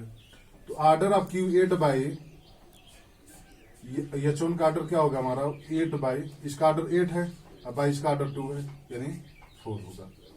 और किसी भी ग्रुप का ऑर्डर अगर P स्क्वायर हो जाता है तो ग्रुप हमेशा अबेलियन होता है। अगर किसी का ग्रुप का ऑर्डर P स्क्वायर हो जाता है तो ग्रुप हमेशा अबेलियन होता है, हमने पढ़ा हुआ है रिजल्ट में। तो ये क्या है, 2 का स्क्वायर है और ये किसका आइसोमॉर्फिक होगा, कोई अबेलियन ग्रुप हमारा, कोई हमारा क्या होगा, ये अबेलियन ग्रुप होगा। एक्चुअली ये K4 के आइसोमॉर्फिक हो जाएगा। 11 फोर्थ जो हमारा ग्रुप था उसके ये आइसोमॉर्फिक होगा। नॉन साइक्लिक ग्रुप होगा, ये साइक्लिक ग्रुप नहीं होगा, क्योंकि साइक्लिक ग्रुप होने के लिए इसके पास ऑर्डर 8 के एलिमेंट होने चाहिए, 4 के एलिमेंट हो चाहिए, बट इसके पास कोई एलिमेंट ऑर्डर 4 का नहीं होगा। तो ये हमारा क्या होगा, वो सॉरी अगर हम देखें Q8/H1, Q8 में हमारा क्या होगा, आप देखिए, ये हम देखना चाहते हैं कि ये साइक्लिक है कि नहीं है। तो Q8/H1 में आप देखिएगा IH भी आएगा इसमें, और IH का ऑर्डर हम देखें IH डॉट IH, ये क्या होगा हमारा I².H, यानी -1 इंटू H, और -1 इसमें कटे यानी H। हाँ, ये नॉन साइक्लिक ग्रुप होगा, नॉन साइक्लिक, क्योंकि हमने देखा कि अगर इसके कोई भी एलिमेंट अगर इसमें ऑर्डर 4 का होता है, कोई एलिमेंट इसमें ऑर्डर 4 का होगा ही नहीं, क्योंकि इसमें IH, GH, KH ये एलिमेंट आएंगे। IH अगर हम लेते हैं तो ये I², ये -1 हमेशा H में कंटेन है, H1 में, ये क्या हो जाएगा, -1 H इक्वल हो जाएगा, क्योंकि -1 H में कंटेन है। ये नॉन साइक्लिक ग्रुप होगा, अबेलियन ग्रुप होगा, K4 का आइसोमॉर्फिक। ऐसे आप जो है अगर H1 H2 चूज करते हैं +-1 +-I, तो इसका ऑर्डर 4 है, इसका ऑर्डर 8 है, तो Q8/H4 क्या हो जाएगा हमारा, Z2 का आइसोमॉर्फिक हो जाएगा, वो साइक्लिक ग्रुप हो जाएगा। तो ये हमारा नेक्स्ट एग्जांपल रहा Q8 क्वाटेरियन ग्रुप। इसके भी हमने देखे कि कोशेंट ग्रुप कौन कौन से ग्रुप इसके पास पॉसिबल हैं। तो जितने नॉर्मल से ग्रुप होते हैं उतने कोशेंट ग्रुप किसी के पास पॉसिबल होते हैं, बट ये हो सकता है कि up to isomorphism quotient group, up to isomorphism quotient group जो है वो यूनिक हो जाए। जैसे इसमें देखिए कि ये जो हमारा H2 है, ये हमारा H3 है, और ये हमारा H4 है। H3 में हमारा क्या होगा, +-1 और +-J होगा। H4 में हमारा क्या होगा, +-1 और +-K होगा। यहां से देखिए कि ये 3 सब ग्रुप है, बट इन तीनों से जो हमारा कोशेंट ग्रुप होगा वो सभी Z2 का आइसोमॉर्फिक होगा। एक्चुअली ये भी K4 का आइसोमॉर्फिक ही है। नहीं, ये जो है I² का ऑर्डर क्या होगा, I² -1 और इसका ऑर्डर 4 होगा, ये K4 का आइसोमॉर्फिक नहीं है। बट ये जो देखिए कि ये जो H2 है, H3 है, H4 है, ये हमारा साइक्लिक ग्रुप होगा H2। क्यों, क्योंकि I का स्क्वायर है, I का ऑर्डर क्या होगा, 4 होगा, इसका ऑर्डर 4 है, ये Z4 का आइसोमॉर्फिक है। आप देखिएगा ये भी Z4 का आइसोमॉर्फिक होगा, ये भी Z4 का आइसोमॉर्फिक होगा। इसके जो कोशेंट ग्रुप आए वो सभी Z2 का आइसोमॉर्फिक है। अब ये क्या हुआ, देखिए कि अगर हमारा जो सब ग्रुप है H2, H3, H4, ये अगर आइसोमॉर्फिक होते हैं, यानी हमने यहां से देखा H2 आइसोमॉर्फिक है H3 के, H3 आइसोमॉर्फिक है H4 के, देन G/H1, G/H2 आइसोमॉर्फिक होगा G/H2 के, G/H3 आइसोमॉर्फिक होगा G/H4 के। ये हमने देखा कि अगर H2, H3, H4 आपस में आइसोमॉर्फिक, तो सभी क्या होंगे, आपस में आइसोमॉर्फिक होंगे। बट अगर ये आइसोमॉर्फिक है तो क्या ये आइसोमॉर्फिक होगा, अगर किसी ग्रुप के 2 सब ग्रुप ऐसे मिल जाते हैं H1 और H2 सच डेट कि G/H1 आइसोमॉर्फिक है G/H2 के, तो क्या H1 आइसोमॉर्फिक होगा H2 के? आप कमेंट सेक्शन में इसको हमको बताइएगा कि ये होगा कि नहीं होगा। अगर नहीं होगा तो एग्जाम्पल, और होगा तो क्यों होगा, ये आपको बताना है। कि अगर हमारा ये हमने देखा कि अगर ये कोशेंट ग्रुप अगर आइसोमॉर्फिक, वो अगर ग्रुप आइसोमॉर्फिक थे सब ग्रुप, तो कोशेंट ग्रुप आइसोमॉर्फिक था। बट अगर कोशेंट ग्रुप आइसोमॉर्फिक है तो क्या सब ग्रुप आइसोमॉर्फिक होंगे? ये हमारा quotient group. Some properties of quotient group. Quotient group का कुछ इंपॉर्टेंट प्रॉपर्टी देखते हैं। पहला है कि quotient group of finite group is finite. किसी ग्रुप, फाइनाइट ग्रुप का जो कोशेंट ग्रुप होगा वो हमेशा फाइनाइट होगा। आप जानते हैं अगर कोई हमारा ग्रुप फाइनाइट है, अगर ऑर्डर ऑफ जी हमारा फाइनाइट है, तो ऑर्डर ऑफ सब ग्रुप भी क्या होगा, फाइनाइट ही होगा। और यहां से कहा कि order of G by H जो होगा वो order of G by order of H होगा, ये भी क्या होगा, फाइनाइट होगा। तो अगर हमारा ग्रुप का ऑर्डर फाइनाइट है तो जो इसके क्वेश्चन ग्रुप होंगे वो भी फाइनाइट ऑर्डर के ही होंगे। बट कन्वर्स इसका सही नहीं है कि अगर क्वेश्चन ग्रुप का ऑर्डर फाइनाइट हो जाए तो ग्रुप हमारा फाइनाइट हो जाए, ये जरूरी नहीं है। आप एग्जांपल देख सकते हैं। अगर हम एग्जांपल ले ले जी इक्वल टू हम ले ले क्या, जेड ले लें, वो इंटीजर जेड प्लस जो हमारा साइक्लिक ग्रुप होता है। हमको पता है कि इसके जितने सब ग्रुप होते हैं सभी नॉर्मल सब ग्रुप होंगे क्योंकि हमारा ये साइक्लिक ग्रुप है। और इसके जो सभी सब ग्रुप होते हैं वो यम जेड फॉर्म के होते हैं, यम जेड, और यम हमारा क्या है, जेड से कंटेन होता है, वो सॉरी नेचुरल नंबर से कंटेन होता है। सभी जो सब ग्रुप होते हैं इसके ये यम जेड फॉर्म के होते हैं। अगर यम इक्वल टू हम 2 पुट करें तो इसका क्या होगा, 2z एक क्या होगा, नॉर्मल सब ग्रुप होगा जेड का। यहां से देखिएगा कि जेड बाई 2z अगर हम फाइंड आउट करें ये किसके समार्थिक होगा, Z2 के समार्थिक होगा। क्यों? क्योंकि जेड बाई 2z में कौन कौन से एलिमेंट आएंगे, a प्लस 2z एलिमेंट आएंगे। यहाँ प्लस है ना तो प्लस यहाँ डिफाइंड होगा। ये क्या होगा, अब ये हमारा कहां से, ये हमारा जेड से है। अब जेड की वैल्यू अब जेड में देखिए 0 plus minus 1 plus minus 2 and so on है। एक वैल्यू अगर आप 0 लेते हैं तो 2z हो जाएगा यहाँ पे। एक वैल्यू अगर आप 1 लेते हैं तो क्या हो जाएगा, 1 प्लस 2z। अगर -1 चूज करते हैं आप तो -1 इसी में कंटेन हो जाएगा, -1 प्लस 2z में, 1 प्लस 2z में -1 प्लस j। अगर आप एक वैल्यू -1 लेते हैं तो -1 प्लस 2z और 1 प्लस 2z हमेशा आपस में इक्वल होगा। आप यहां से देखिए 2z में कौन कौन से एलिमेंट आएंगे, 0 plus -2 plus -4 and so on. -1 करेंगे क्या होगा हमारा, 0 प्लस माइनस, एक बार 1 होगा एक बार 3 हो जाएगा, यहाँ पे एक बार 3 हो जाएगा एंड सो ऑन, ये आएंगे। इसमें आप देखेंगे तो एक बार क्या होगा, -2 जब होगा तब 1 हो जाएगा और जब 2 होगा तो 3 हो जाएगा। तो ये और ये आपस में हमेशा आइसोमॉर्फिक होंगे, यानी ये इसके इक्वल होगा। तो ये अब ए की वैल्यू अगर आप प्लस -2 पुट करते हैं तो 2 प्लस 2z, ये 2z की इक्वल हो जाएगा। एक वैल्यू अगर आप 3 पुट करते हैं 3, तो 3 को लिख सकते हैं 1 प्लस 2 प्लस 2z, और 2 प्लस 2z प्लस 1, और ये इसी का आइसोमॉर्फिक हो जाएगा। तो इसमें जितने भी एलिमेंट आएंगे सब केवल यही एलिमेंट होगा, ये हमेशा ग्रुप होगा, ये आइसोमॉर्फिक होगा, किसके, Z2 का आइसोमॉर्फिक होगा। तब आप देखिए कि हमारा ग्रुप क्या था, इनफाइनाइट ऑर्डर का था, सब ग्रुप भी इनफाइनाइट ऑर्डर का था, बट इसका जो क्वोशिएंट ग्रुप आया वो साइक्लिक ग्रुप आया और ऑर्डर 2 का। तो यहां से कह सकते हैं कि but converse need not be true. Example आप ले सकते हैं, G equal to Z and H equal to Z 2z, then G by H is isomorphic to Z2। दूसरा हमारा देखिएगा प्रॉपर्टी है कि क्वोशिएंट ग्रुप ऑफ अबेलियन या cyclic group is abelian cyclic. अगर कोई हमारा ग्रुप अबेलियन है या साइक्लिक है तो उसका जो क्वोशिएंट ग्रुप होगा हमेशा अबेलियन साइक्लिक होगा। आप देखिए हमने क्वोशिएंट ग्रुप ऐसे डिफाइन किया है, ऑपरेशन उसका जो G by H था हमारा, इसमें AH टाइप के एलिमेंट आ रहे हैं तो AH डॉट BH हमारा क्या है defined, A dot B into EH।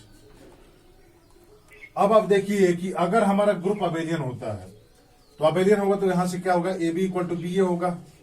तो यहां सब क्या लिख सकते हैं, इसको AH dot BH equal to AB dot EH होगा हमारा। AB को हम BA लिख सकते हैं, BA डॉट EH होगा। ये क्यों लिखे, क्योंकि G हमारा अबेलियन था। यहां से क्या हो जाएगा, BH डॉट EH हो जाएगा। यहां से हमने देखा कि अगर ग्रुप हमारा अबेलियन है तो EH डॉट BH हमेशा BH डॉट EH इक्वल हो रहा है, यानी G बाई H हमेशा अबेलियन ग्रुप हो रहा है। सिंपली अगर ये हमारा साइक्लिक ग्रुप होता है तो इसमें ये एलिमेंट आएंगे, और ये साइक्लिक ग्रुप है तो कभी ना कभी किसी एलिमेंट से जनरेट होगा, मानते हैं हम A से जनरेट होगा। अगर A से जनरेट होगा तो ऑर्डर ऑफ इतना equal to order of G इसके इक्वल हो जाएगा, यहां से इसके इक्वल हो जाएगा। तो अगर हम AH ये निकालते हैं, इसका ऑर्डर अगर हमने ये निकालें, इसका ऑर्डर तो क्या होगा, AH dot dot dot dot AH, यानी A के पावर n डॉट EH। ये A के पावर n आइडेंटिटी तभी होगा जब ये n इसका ऑर्डर होगा, और ये n ऑर्डर किसकी इक्वल है, ऑर्डर ऑफ ग्रुप, यानी A के power order of G dot अगर H हम करते हैं तब ये H इक्वल होगा। और ये क्या हो जाएगा, इस समय ये इसका जो आर्डर है वो जी बाई एच के आर्डर के इक्वल हो जाएगा, क्योंकि order of G by order of H ये होता है। अब इसमें जो ये ए एच एलिमेंट आ रहा है इसका आर्डर अगर हमको फाइंड आउट करना है तो इसका आर्डर तो इसके सब ग्रुप इसके इक्वल हो जाएगा, तो ये हमारा क्या हो जाएगा, साइक्लिक ग्रुप हो जाएगा। तो अगर हमारा ग्रुप अबेलियन होता है तो इसका क्वोशिएंट ग्रुप हमेशा अबेलियन होगा, अगर ग्रुप साइक्लिक होता है तो उसका क्वोशिएंट ग्रुप हमेशा साइक्लिक होगा। बट कन्वर्स इसका भी सही नहीं है कि अगर क्वोशिएंट ग्रुप अबेलियन हो जाए तो क्या ग्रुप हमारा अबेलियन जरूरी है। हमने देखा था G इक्वल टू A4 और H इक्वल टू हमने देखा था क्या, V4। तो G बाई H हमारा क्या आया था, A4 बाई V4, यह आइसोमॉर्फिक था Z3 के। ये हमारा साइक्लिक ग्रुप है बट ये हमारा अबेलियन भी नहीं है। तो यहां से देखिए इसमें हमने दोनों रिजल्ट मिल गया कि हमारा जो G था वो हमारा नॉन अबेलियन ग्रुप है, बट इसके जो क्वोशिएंट ग्रुप है वो क्या है, साइक्लिक ग्रुप है। ये हमारा but converse need not be true. Example आप ले सकते हैं, G इक्वल टू आप S4 अगर ले लें और H इक्वल टू K4 ले लें तो G बाई H जो है S4 बाई K4 ये आइसोमॉर्फिक होगा Z2 के, सॉरी ये A4 ले लें यहाँ पर, ये Z2 का आइसोमॉर्फिक होगा। क्यों? क्योंकि S4 का ऑर्डर क्या है, 4 का फैक्टोरियल बाई 4 का फैक्टोरियल बाई 2, इसका ऑर्डर 2 हो जाएगा। तो ये 2 का ऑर्डर के इक्वल होगा, 2 ऑर्डर का कोई भी ग्रुप होगा हमेशा साइक्लिक होगा, Z2 का आइसोमॉर्फिक होगा। ये हमारा साइक्लिक है बट ये हमारा क्या है, नॉन अबेलियन ग्रुप है। ये हमारा जो सब ग्रुप है ये भी नॉन अबेलियन सब ग्रुप है। यहां तो हमने देखा था ये अबेलियन सब ग्रुप है बट ये नॉन अबेलियन सब ग्रुप भी हो सकता है। यहां से आप देखिए क्वेश्चन आप ये हम एक मोस्ट इंपॉर्टेंट एग्जांपल लेते हैं और जिसमें हम जो है क्वोशिएंट ग्रुप और उसका नेचर हम देखने का प्रयास करेंगे। अगर G इक्वल टू आप देखिए रेशनल नंबर है, सभी रेशनल नंबर है, तो G प्लस हमेशा जो है एक ग्रुप बनाता है, ये हमेशा अबेलियन ग्रुप होगा। डिफाइन करते हैं H equal to Z plus वो इंटीजर का जो सेट है उसको लेते हैं, तो ये भी हमेशा एक सब ग्रुप होगा। एक्चुअली एक ग्रुप होगा, ये साइक्लिक ग्रुप होगा और ये G का सब ग्रुप भी होगा। और ये क्या होगा, अब ये अबेलियन है तो ये क्या हो जाएगा, नॉर्मल सब ग्रुप हो जाएगा। तो यहां से कह सकते हैं कि H is a normal subgroup of G। यहां से आप हम लिखते भी चले कि let G equal to Q plus quotient group rational group and H equal to Z plus हमारा, then H is a normal subgroup of G। H हमारा जो है G का नॉर्मल सब ग्रुप होगा। ये मतलब H जो है G का नॉर्मल सब ग्रुप होगा। Defined G by H equal to Q by Z. अब Q बाई जेड में किस टाइप के एलिमेंट होंगे आप देखिएगा, A प्लस जेड टाइप का एलिमेंट होगा और A कहां से होगा, A हमारा कंटेन होगा Q में। अब Q में कोई भी एलिमेंट होता है तो P बाई Q फॉर्म का होता है, तो इसको हम क्या लिख सकते हैं, P by Q plus Z, और P और Q कहां से, हमारे जेड से। G बाई H में इस टाइप के एलिमेंट होंगे, P by Q plus Z, और P और Q कहां से, जेड से एलिमेंट है, इस टाइप के एलिमेंट होंगे। अब यहां से देखिए कि if P greater than Q, अगर P की वैल्यू Q से ज्यादा हो जाती है तो there exist M belong to Z such that P equal to MQ plus R। अगर Q की वैल्यू P की वैल्यू Q से ज्यादा है तो Q को हमेशा अगर P को डिवाइड करें तो हमको एक ऐसा M मिल जाएगा कि P equal to MQ plus R के इक्वल हो जाएगा, क्योंकि P की वैल्यू क्या Q से ज्यादा है। और जब ये ज्यादा हो जाता है तो आप देखिए P जब ये ज्यादा है तो हम P की वैल्यू यहां रख सकते हैं, तो इसमें क्या होगा, MQ प्लस R, और R कहां से होगा, 0 से बड़ा होगा R, और less than R equal to Q से हमेशा वो छोटा ही तो होगा। तो यहां से देखिए MQ plus R by Q plus Z, ये हो जाएगा हमारा। यहां से क्या हो जाएगा, Q plus R by Q plus Z, और क्यू कहां से है, क्यू हमेशा जेड में होगा, तो क्यू अब प्लस जेड क्या हो जाएगा, जेड ही हो जाएगा, क्योंकि क्यू जेड में कंटेन है। यहां से कह सकते हैं Z plus R by Q, ये इसमें एलिमेंट है, जीरो से बड़ा होगा आर लेस देन क्यू, ये हमारा होगा। तो इस समय हमने देखा कि जब यम हमारा क्यू से बड़ा है, then if P greater than Q, then Q by Z में जो एलिमेंट होंगे वो किस टाइप का एलिमेंट होगा, Z plus R by Q form का होगा, और आर क्या होगा, जीरो से बड़ा होगा आर और लेस देन क्यू, इस टाइप का एलिमेंट होगा।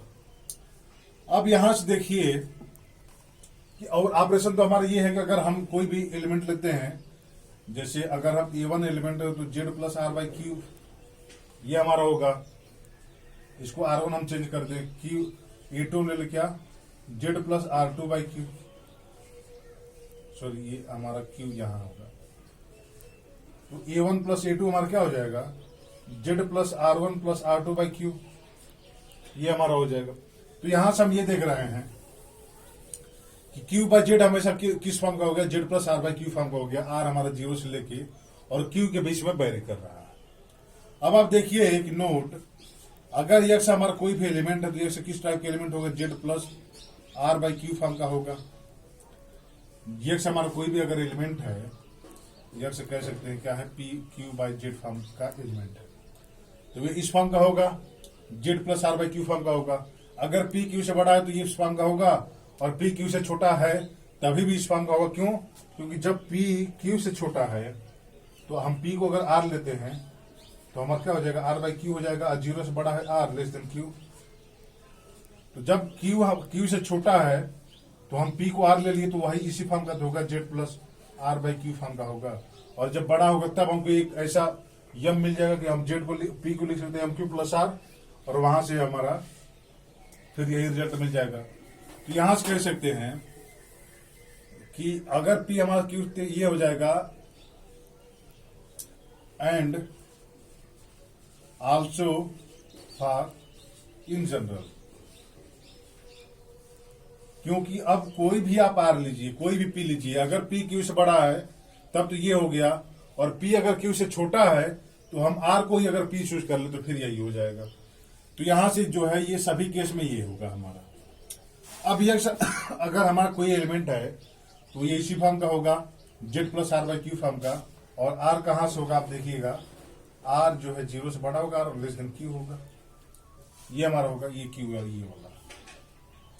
अब देखिए अगर यक्स प्लस यक्स अगर हम निकालते हो तो क्या होगा हमारा, Z plus R by Q plus R by Q, ये क्या हो जाएगा हमारा, Z plus 2r by Q, ये हो जाएगा। आर हमारा क्या है, जीरो से बड़ा है, आर लेस देन क्यू।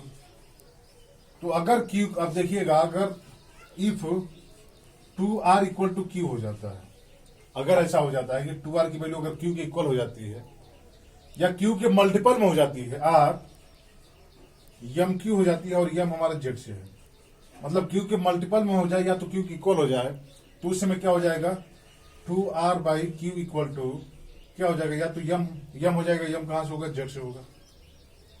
क्योंकि अगर 2r को हम क्यू लिख लें या क्यू के मल्टीपल में लिख लें तो 2r जब हम ये रखेंगे यम क्यू तो यम बचेगा, और यम हमारा जेड से है तो उसमें क्या हो जाएगा, जेड प्लस यम, यानी जेड के इक्वल हो जाएगा। इसका मतलब अगर 2r की वैल्यू अगर क्यू हो जाती है या क्यू के मल्टीपल में हो जाती है तो इस एलिमेंट का ऑर्डर क्या होगा, 2 होगा। जो यक्स हमारा एलिमेंट है उसको हमने 2 बार ऐड किया, ये जेड के इक्वल हो जा रहा है, और इस ग्रुप में हम जानते हैं क्यू और जेड में जो हमारा जेड होता है वो आइडेंटिटी होता है, तो यहां से इसका ऑर्डर क्या हो जाएगा, 2 हो जाएगा। तो आप देखिए कि हमने कोई भी आर्बिट्री एलिमेंट लिया है और इसका हमने देखा है कि इसका ऑर्डर हमेशा फाइनाइट ही होगा। आप यहां से देख लीजिए, क्योंकि आर की वैल्यू क्यू के बीच में है, कोई भी एलिमेंट है, आप देखिए यहां से क्यू भी एलिमेंट है, कोई भी हमारा एक्स अगर हमारा एलिमेंट है तो इसको हम इस फॉर्म में लिख सकते हैं, Z plus R by Q form में। आर हमारा जीरो से बड़ा है और लेस देन क्यू से है, तो आर अगर जीरो से बड़ा है और क्यू से कम है तो कभी ना कभी अगर हम आर को ऐड करते हैं, आर प्लस आर, कभी न कभी ऐसा होगा या तो इसका एडिशन क्यू के इक्वल हो जाएगा या ये क्यू के मल्टीपल के इक्वल होगा। जैसे अगर आर इक्वल टू आप 3 लेते हैं और क्यू हमारा 10 है।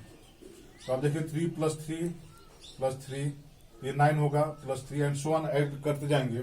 इसको 10 बार ऐड करेंगे तो क्या हो जाएगा, 30 हो जाएगा। ये क्या होगा, 10 का मल्टीपल में आ जाएगा। तो आर अगर क्यू से छोटा है तो कभी ना कभी ऐड करने पे या तो इसके इक्वल हो जाएगा। अगर आर इक्वल टू हम यही 5 लेते हैं तो आर प्लस आर हमेशा 10 हो जाता है, इसके इक्वल हो जाता है।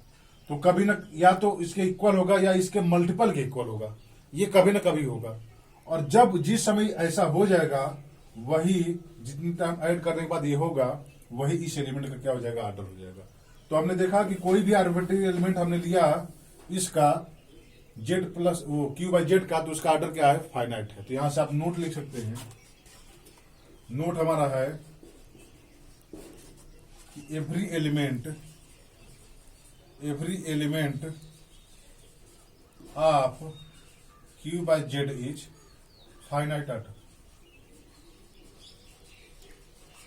कोई भी एलिमेंट इसका क्या होगा, फाइनाइट ऑर्डर का ही होगा। कोई भी, क्योंकि कोई भी एलिमेंट होगा तो ये इसी फॉर्म का होगा, और इस फॉर्म का है तो वो हमेशा फाइनाइट ऑर्डर का ही होगा। तो every element of Q by Z is of finite order. दूसरा आप देखिए, अब दूसरा हम इसमें देखना चाहते हैं।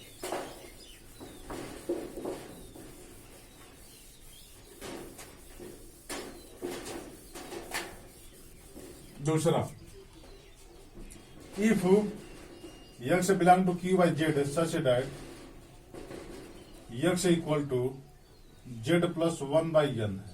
अगर ये हो जाता है, अगर x की वैल्यू हमारा ये है कि 1 by n हो जाती है, तो क्या हो जाएगा, इसका आर्डर देखिएगा x plus x plus x plus plus plus. अगर हम इसको n बार ऐड करते हैं तो हमारा क्या हो जाएगा, z plus 1 by n plus 1 by n plus plus plus 1 by n। ये n बार ऐड किया तो क्या हो जाएगा, z plus n into 1 by n। ये क्या हो जाएगा, z प्लस 1, और ये z की इक्वल हो जाएगा। तो यहां से देखा कि इफ आर्डर ऑफ x इतना है, then order of x equal to n। अगर कोई भी हमारा एलिमेंट अगर वो इस फॉर्म का है तो उसका आर्डर हमेशा ये होगा। दूसरा आप देखिए, if x equal to x belong कर रहा है क्यू बाई जेड में, तो x हमारा किस फॉर्म का होगा, z plus R by Q form का होगा। 0 से बड़ा होगा, r हमारा q से छोटा होगा, इसी फॉर्म का होगा। हमने पर्टिकुलर यहाँ पे r की वैल्यू यहाँ 1 पुट कर दिया है, r बाई क्यू फॉर्म का होगा। तो इफ जीसीडी ऑफ r का q हमारा 1 हो जाता है, अगर GCD r by Q, r और q का जीसीडी 1 हो जाता है। यहां से जीसीडी 1 होने का मतलब ये हुआ कि r को हम कितनी टाइम्स डिवाइड करें तो वो q की इक्वल नहीं होगा। यानी इसका कोई वो कह सकते हैं कि इसके पास कोई ग्रेटेस्ट कॉमन डिवाइजर ऐसा नहीं है। इसके पास कोई ग्रेटेस्ट कॉमन डिवाइजर नहीं है, जीसीडी नहीं इसके पास। इसका मतलब ये है कि r को हम कितनी टाइम्स भी ऐड करें तो कभी q नहीं मिल सकता। q का मल्टीपल मिलेगा लेकिन q नहीं मिल सकता। ये r को हम कितनी टाइम भी ऐड करें तो q कभी नहीं मिलेगा। जैसे 10 और 3 का जीसीडी क्या था, 1 था। आप 3 को कितनी बार भी ऐड करेंगे तो कभी 10 नहीं मिलेगा। 10 का मल्टीपल मिल जाएगा बट वो 10 नहीं मिलेगा। और 10 का मल्टीपल कब मिलेगा, 10 का मल्टीपल ये 10 बार ही इसको ऑपरेट करने पे ही मिलेगा। यानी अगर जिसकी जीसीडी 1 हो जाती है, then order of x equal to q। अगर इसकी जीसीडी 1 हो जाती है तो r को अगर हम q बार ऐड करते हैं तो r डॉट q मिलेगा, और ये हमारा क्या है, q का मल्टीपल है। इसके अलावा और कोई ऐसा कितनी बार भी हम r को ऐड करें तो वो q या q के मल्टीपल में नहीं होगा, इससे छोटा टाइम्स, q के इससे छोटा टाइम्स। तो अगर इसका जीसीडी 1 हो जाता है तो इसका आर्डर हमेशा क्या हो जाएगा, q हो जाएगा। जैसे यहाँ जीसीडी 1 था 1 का n का, तो इसका आर्डर क्या है, n है। यहां से देखिए अगर इसका जीसीडी 1 हो जाता है तो इसका आर्डर क्या हो गया, q हो गया। तो अगर x हमारा कोई भी q बाई जेड का एलिमेंट है और वो इस फॉर्म का है कि r बाई क्यू की जीसीडी 1 होते, जैसे अगर हम z प्लस 3 बाई 5 लेते हैं, इसका आर्डर क्या होगा, इसका आर्डर 5 हो जाएगा। अगर हम z प्लस 3 बाई 10 लेते हैं तो इसका आर्डर क्या हो जाएगा, 10 हो जाएगा, क्योंकि इसका जीसीडी क्या है, 1 है। तो आप यहां से इसका आर्डर, कोई भी एलिमेंट का आर्डर जो है इसमें निकाल सकते हैं। एक तो हमने देख लिया कि हर एलिमेंट जो होगा इसमें वो फाइनाइट ऑर्डर का ही होगा। इसमें आर्डर में हमें देख लिया कि किस आर्डर के एलिमेंट जो है किस टाइप के एलिमेंट होंगे। अब एक और रिजल्ट देखिए, इसमें नेक्स्ट रिजल्ट देखते हैं।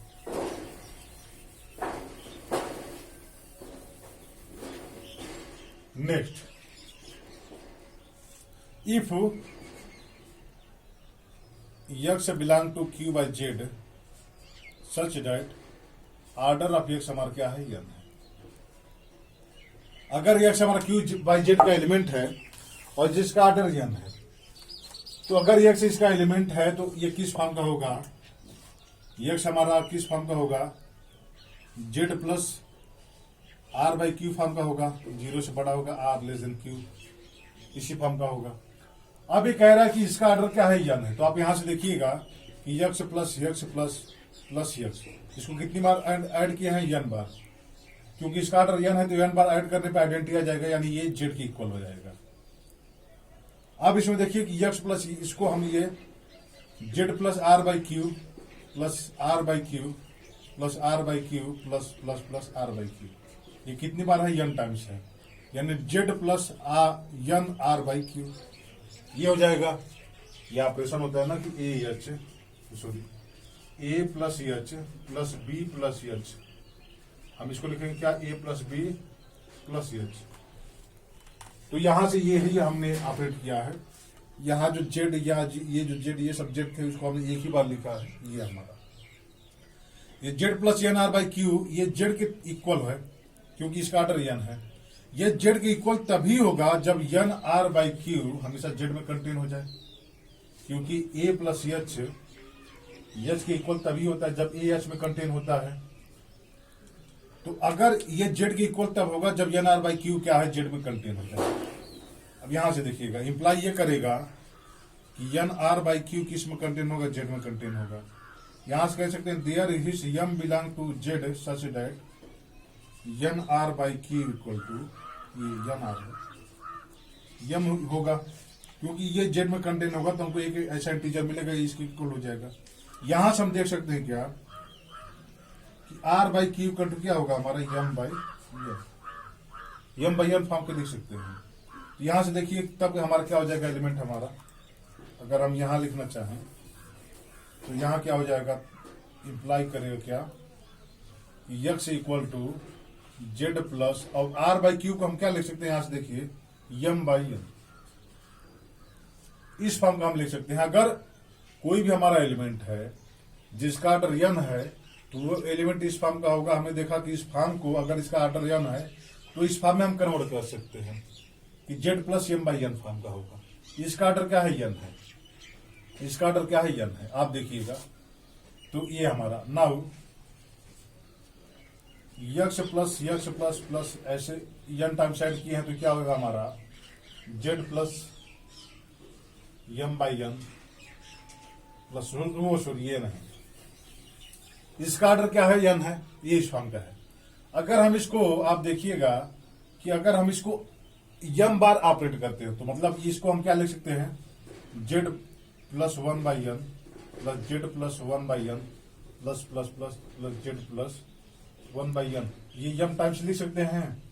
इसको क्या लिख सकते हैं, Z plus one by N, ये हमारा हो जाएगा, और यहां पावर क्या हो जाएगा, एन हो जाएगा, एम हो जाएगा। ऐसा क्यों है, आप देखिएगा कि हमने क्या किया है कि इस एलिमेंट को एम टाइम्स ऑपरेट कराया है, इस एलिमेंट को हमने एम टाइम्स ऑपरेट कराया है। तो यहां एम जैसे ऑपरेशन अगर डॉट हमारा हो, ए dot A dot A dot A dot, अगर एम टाइम्स ऑपरेट कराते हो तो एक पावर एन होता है। अगर ए प्लस ए प्लस ए प्लस अगर एन टाइम्स ऑपरेट कराते हो तो एन ए होता है। यहां से क्या हो जाएगा, ये M Z plus one by N form का होगा, इसी फॉर्म का होगा। और इसको अगर हम ऑपरेशन जैसे हमारा ये प्लस का ऑपरेशन है और इसको डॉट के अगर नजरिए से हम देखें तो इसको हम क्या ले सकते हैं, Z plus one by N के पावर एन, मतलब ये दोनों नोटेशन एक ही है, आप समझिए, क्योंकि ऑपरेशन यहाँ क्या है, ऑपरेशन यहाँ डॉट करस्पॉन्डिंग हम देख रहे हैं। केवल हम ऐसा इसलिए लिखें, केवल हमको साइक्लिक ग्रुप के बारे में डिस्कशन देखना है। तो साइक्लिक ग्रुप में हमने देखा है कोई भी एलिमेंट है तो हमेशा एक पावर एन टाइप का आया है, जैसे एन ए लिखे, ये दोनों इक्वल हो जाएंगे साइक्लिक ग्रुप में, क्योंकि वहां ऑपरेशन जो है वो तो ग्रुप पे डिफाइन करता है। ऑपरेशन अगर ग्रुप का डॉट है तो उसको ये लिखेंगे, और प्लस है तो ये लिखेंगे। नोन होता है वहां पे, तो यहाँ पे जो है हम इसको यही मान लीजिए यही हम लिख रहे हैं। तो इसको हमने कितनी बार ऑपरेट कराया देखिएगा, इसको हमने यम टाइम्स ऑपरेट कराया है, इसको हमने यम टाइम्स ऑपरेट कराया है। तो आप देखिए कि इस एलिमेंट को हम यम टाइम्स ऑपरेट कराने पर हमको ग्रुप का हमने ये क्या लिया था कि यक्स हमारा कोई भी आर्बिट्री एलिमेंट है ऑर्डर एन का, तो हमने इसको इस फॉर्म का लिखा, आर्बिट्री एलिमेंट है इसको इस फॉर्म का लिखा, और इसको हमने इससे जनरेट करा दिया। तो हमने देखा कि ग्रुप का कोई भी एलिमेंट है ऑर्डर एन का, तो हमेशा इसी से जनरेट होगा, हमेशा क्या होगा, वो इसी से जनरेट होगा, क्योंकि कोई भी हमारा एलिमेंट है ऑर्डर एन का, इसको हम इस फॉर्म का लिख सकते हैं, इसको हम इसे जनरेट कर सकते हैं। तो यहां से हम ये लिख सकते हैं कि every element of order N, यहां से ये मिटा दीजिए, order N of Q by Z is generated by Z plus one by N. Z plus one by N से हर एलिमेंट ऑर्डर एन के जनरेट हो जाएंगे क्यू बाई जेड के। तो यहां से हमारा जो नेक्स्ट रिजल्ट आ रहा है आप देखिएगा कि अगर हर एलिमेंट को क्यू बाई एन से जनरेट कर सकते हैं, और ये जो हमारा एलिमेंट होगा वो जनरेटर होगा, तो ये भी ये क्या बनाएगा, एक साइक्लिक ग्रुप बनाएगा। आप यहां से देखिए कि अगर एलिमेंट को हमने क्या किया,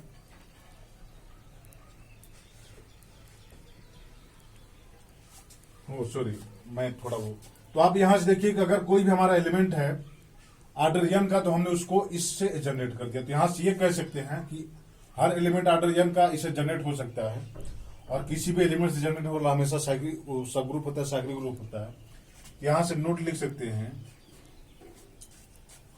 कि Z plus one by N ये हमेशा एक सब ग्रुप होगा, ये साइक्लिक सब ग्रुप होगा generated by Z plus one by n, और ये क्या होगा, is an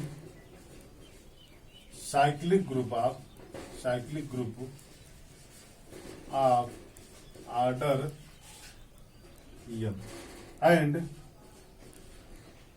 subgroup of Q by Z. Q by Z का क्या होगा, ये सब ग्रुप होगा, और ये क्या होगा, एक साइक्लिक ग्रुप होगा। यहां से देखिए कि हमने जेड से कोई भी आर्बिट्री एलिमेंट लिया ऑर्डर एन का, तो हमने देखा कि उस एलिमेंट को हम इससे जनरेट कर सकते हैं, और ये जो हमारा सब ग्रुप है वो फाइनाइट सब ग्रुप है, और ये फाइनाइट सब ग्रुप क्या है, साइक्लिक ग्रुप है। तो यहां से आप ये भी सोच सकते हैं कि अगर कोई भी हमारा एलिमेंट है फाइनाइट ऑर्डर का, क्यू बाई जेड में हमारा कोई भी एलिमेंट है फाइनाइट ऑर्डर का, तो अगर वो फाइनाइट ऑर्डर का है तो उसके पास एक सब ग्रुप होगा जो साइक्लिक होगा, और वो उस एलिमेंट को कंटेन करेगा। तो हम कह सकते हैं कि every element of finite order, every subgroup of finite order of Q by Z is cyclic. क्योंकि अगर हमारा एच कोई भी है और ये फाइनाइट ऑर्डर का सब ग्रुप है, अगर जी का क्यू बाई जेड का, आप यहां से देखिएगा एच हमारा कोई भी सब ग्रुप है और क्यू बाई जेड का सब ग्रुप है, इसका ऑर्डर फाइनाइट है। इसका ऑर्डर अगर ऑर्डर ऑफ एच हमारा क्या है, मान लीजिए एन है, ऑर्डर ऑफ एच हमारा एन है, तो इसके अब ये एन है, इसका ऑर्डर एच का ऑर्डर, एच में इसके एलिमेंट होंगे। अगर इसका ऑर्डर एन है तो हमने देखा कि अगर कोई एलिमेंट है जिसका ऑर्डर एन हो जाता है तो वो एन ऑर्डर के सब ग्रुप से जनरेट होता है। अगर इसका ऑर्डर एन है तो ये एन ऑर्डर का सब ग्रुप है, तो ये एन ऑर्डर के एलिमेंट को जनरेट करेगा, क्योंकि यहां अगर एक्स कोई एन ऑर्डर का एलिमेंट है तो एन ऑर्डर के सब ग्रुप से वो मिल जा रहा है। यानी कोई भी अगर सब ग्रुप है जिसका ऑर्डर एन है तो इसके पास एन ऑर्डर का एलिमेंट कंटेन होगा, मस्ट कंटेन होगा। तो हम कह सकते हैं कि जो भी सब ग्रुप है और वो फाइनाइट है तो हमेशा साइक्लिक होगा। तो यहां से आप रिजल्ट लिख सकते हैं कि every finite order subgroup of Q by Z are cyclic in particular if order of h is n, then सब group H is generated by Z plus 1/n। अगर कोई भी हमारा फाइनाइट ऑर्डर का सब ग्रुप होता है तो हमेशा साइक्लिक होगा। इन पर्टिकुलर अगर एच का ऑर्डर n है तो हमेशा इस टाइप के एलिमेंट से वो जनरेट होगा। यहां से आप देख सकते हैं कि अगर ये साइक्लिक ग्रुप है और कोई भी फाइनाइट ऑर्डर का ग्रुप है वो साइक्लिक हो जाता है, तो क्यू और जेड के पास अगर n ऑर्डर का एलिमेंट हम फाइंड आउट करना चाहें तो कितने एलिमेंट होंगे? उतने एलिमेंट होंगे जितने इसके पास एलिमेंट होंगे, क्योंकि जो भी सब ग्रुप होगा, जो भी ग्रुप होगा जो n ऑर्डर के एलिमेंट को कंटेन करेगा वो इसी से जनरेट होगा। और इसे जनरेट वाला एलिमेंट हमेशा क्या होगा? साइक्लिक होगा। तो इसके पास n ऑर्डर कितने एलिमेंट होंगे? जितने इसके पास होंगे। और इसके कितने पास होंगे? आइलर 5 फंक्शन, क्योंकि साइक्लिक ग्रुप है। तो आज कह सकते हैं कि number of element of order k in q by Z is phi of k। Euler 5 function की इक्वल होगा। क्यों? क्योंकि कोई k ऑर्डर का कोई भी एलिमेंट होगा इसमें q बाय जेड में, तो हमेशा वो किससे जनरेट होगा? जेड प्लस 1/q से जनरेट होगा। और इससे जनरेट होने वाला एक सब ग्रुप मिलेगा जो साइक्लिक होगा। यानी इसके पास जितने एलिमेंट होंगे q ऑर्डर के, उतने एलिमेंट इसके पास होंगे q ऑर्डर के। और इसके पास कितने एलिमेंट q ऑर्डर के होंगे? ये साइक्लिक ग्रुप है तो इसके पास Euler 5 function phi of q के इक्वल होगा। इसके पास कितने एलिमेंट होंगे? फाई ऑफ k एलिमेंट होंगे जो ऑर्डर k के होंगे q बाय जेड में। ये हमारा एलिमेंट ऑब्जर्वेशन रहा। इसमें कितने एलिमेंट हैं? जो भी इसका फाइनाइट ऑर्डर का सब ग्रुप होगा वो हमेशा क्या होगा? साइक्लिक होगा। इसमें हमने ये देखा। अब नेक्स्ट इसी में रिजल्ट देखिए, मोस्ट इंपॉर्टेंट है q बाय जेड का। नेक्स्ट हम इसमें देखना चाहते हैं क्या? अब आप देखिए कि हमने देखा कि कोई फाइनाइट ऑर्डर का सब ग्रुप है तो हमेशा क्या वो साइक्लिक है। दूसरा रिजल्ट, अगर H1 और H2, आप सोचिए अगर H1 और H2 दो सब ग्रुप है, H1 और H2 इसके दो सब ग्रुप है, इनका ऑर्डर सेम है। अब इसका ऑर्डर सेम है, इसके कोई अगर दो फाइनाइट सब ग्रुप है तो हमेशा साइक्लिक होंगे। और इसका अगर ऑर्डर सेम हो जाता है तो H1 हमेशा आइसोमॉर्फिक होगा H2 के, क्योंकि ये दोनों साइक्लिक हैं। इसके जितने भी फाइनाइट ऑर्डर के सब ग्रुप होंगे सभी साइक्लिक होंगे। हमने H1 H2 दो फाइनाइट ऑर्डर का सब ग्रुप लिया जिसका ऑर्डर इक्वल है तो हमेशा आइसोमॉर्फिक होंगे। तो यहां से कह सकते हैं कि n ऑर्डर का जो सब ग्रुप होगा इसके पास यूनिक होगा। कह सकते हैं आप कि in q by Z this subgroup of order n is unique से generated by Z plus 1/n। n order का जो सब ग्रुप होगा इसके पास वो n यूनिक होगा और वो किसे जनरेट होगा? जेड प्लस 1/n के। यानी अगर इसके पास दो कोई सब ग्रुप है, फाइनाइट सब ग्रुप, जिनका ऑर्डर सेम है तो हमेशा आपस में वो आइसोमॉर्फिक होंगे। यानी कोई भी अगर हमारा सब ग्रुप है, अगर उसका ऑर्डर n है तो वो यूनिक होगा और वो किससे जनरेट होगा? जेड प्लस 1/n से। इसके पास कितने एलिमेंट होंगे किसी ऑर्डर के? जितने इसके पास होंगे, इसके कितने पास होंगे? तो जितना आइलर 5 फंक्शन होगा। यहां से दूसरा रिजल्ट आप देखिए, अगर ऑर्डर n का है तो इससे जनरेट होगा। आप कोई भी नंबर चूज करिए, कोई भी नंबर आप चूज करिए, कोई भी नंबर, हम इसको जेड प्लस 1 उस नंबर का फॉर्मूला लेंगे। अगर आप k चूज करते हैं जेड प्लस 1/k लिख सकते हैं। कोई भी नंबर आप k चूज कर रहे हैं तो जेड प्लस 1/k एक एलिमेंट ऐसा मिल जाएगा जो q बाय जेड में कंटेन होगा। और इसका ये जो जनरेट करेगा ये साइक्लिक ग्रुप होगा, इसका ऑर्डर k होगा। तो कोई भी आप नंबर चूज कर रहे हैं तो हर नंबर का इसके पास यूनिक साइक्लिक सब ग्रुप होगा। फॉर ईच यहां से लिख सकते हैं, for each n belong to natural number there exist unique cyclic subgroup of q by Z. आप कोई भी नंबर लीजिए तो उस ऑर्डर का हमेशा इसके पास there is unique cyclic subgroup of q by Z, cyclic subgroup of q by Z of order n order का कोई भी नंबर आप चूज करते हैं n, तो उस ऑर्डर का यूनिक सब ग्रुप होगा q बाय जेड के फॉर्म का, q बाय जेड के पास। यहां से ये भी रिजल्ट निकलता है कि आप कोई भी नंबर लेते हैं तो उस नंबर का उस आर्डर का एलिमेंट हमेशा इसके पास फाइयन होगा, क्योंकि आप कोई भी नंबर यन चूज करते हैं तो उसके पास यूनिक सबग्रुप होगा आर्डर यन का क्यू बाई जेड के पास। तो आप कोई भी नंबर अगर यन आर्डर का हमको एलिमेंट इसमें देखना है कि इस यन आर्डर के एलिमेंट इसमें कितने हैं, तो यन कोई भी नंबर है तो इस आर्डर का इसके पास सबग्रुप होगा और वो यूनिक होगा। यन आर्डर का इसके पास साइक्लिक सबग्रुप होगा, यूनिक होगा। तो यन आर्डर का एलिमेंट हमको इसमें देखना कितना होगा, तो यन आर्डर का एलिमेंट इसमें उतना होगा जितना साइक्लिक ग्रुप के पास होगा। यहां से लिख सकते हैं कि for each n belong to natural number Q by Z has exactly phi n element of order N.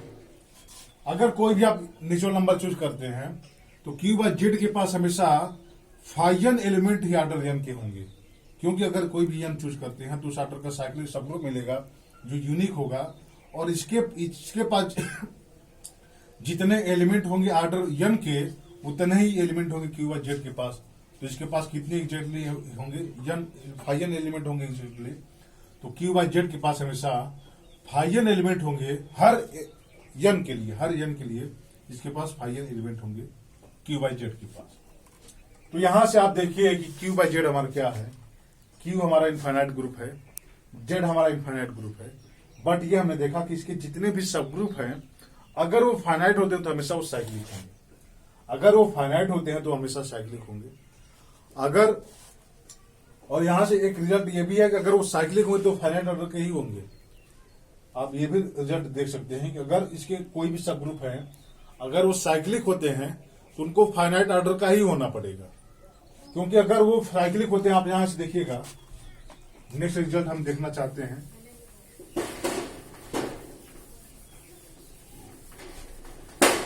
Next result,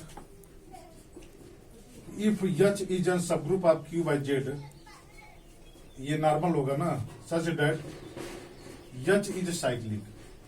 अगर एच हमारा साइक्लिक है और वो क्यू बाई जेड का सब ग्रुप है तो आप देखिए अगर एच साइक्लिक है तो ये हमको एच में ऐसा मिल जाएगा कि एच को ए जनरेट कर देगा और ये हमारा किस फॉर्म का एलिमेंट होगा, Z plus one by N का फॉर्म का होगा। अगर कोई भी हमारा सब ग्रुप है H such that H is cyclic and order of H हमारा फाइनाइट है, तो आप यहां से कह सकते हैं यहां से ये हम होगा और एक इस फॉर्म का होगा, इस फॉर्म का होगा, that is H is generated by Z plus one by N. यहां से क्या हो गया कि order of H is N finite. तो यहां से क्या हो गया कि अगर हमारा एच कोई भी सब ग्रुप है और अगर वो साइक्लिक है तो यहां से कह सकते हैं कि order of H is finite सब ग्रुप। वो फाइनाइट ही होगा, इनफाइनाइट नहीं हो सकता वो, क्योंकि अगर वो साइक्लिक हो जाता है तो हमेशा वो क्या होगा, फाइनाइट हो जाएगा। We can say about Q by Z, Q by Z के बारे में हम क्या कह सकते हैं, आप देखिएगा कि Q by Z is infinite countable group. ये हमेशा काउंटेबल ग्रुप है, क्यू हमारा काउंटेबल है, इनफाइनाइट है। बट इसके पास अनकाउंटेबल मैनी सब ग्रुप होंगे, क्योंकि सभी क्यू और सभी जेड के लिए इसके पास सब ग्रुप होंगे, तो इसके पास अनकाउंटेबल मैनी सब ग्रुप होंगे क्यू बाई जेड के पास। तो क्यू बाई जेड हमारा इनफाइनाइट काउंटेबल सब ग्रुप होगा, बट इसके पास अनकाउंटेबल सब ग्रुप होंगे, अनकाउंटेबल मैनी सब ग्रुप होंगे। Q by Z is non cyclic, ये हमेशा नॉन साइक्लिक है, बट यह अबेलियन ग्रुप होगा।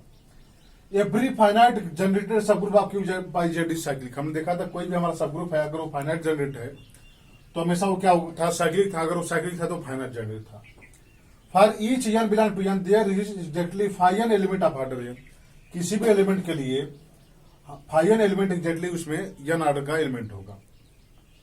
Q by Z has no infinite subgroup, infinite cyclic subgroup, actually infinite cyclic subgroup, cyclic subgroup. इसके पास कोई infinite cyclic subgroup नहीं होंगे, क्योंकि कोई भी अगर हमारा Q by Z has no, कोई भी हमारा अगर साइक्लिक ग्रुप हो रहा था तो हमने देखा कि अगर वो साइक्लिक ग्रुप है तभी और तभी जब उसका आर्डर फाइनाइट है।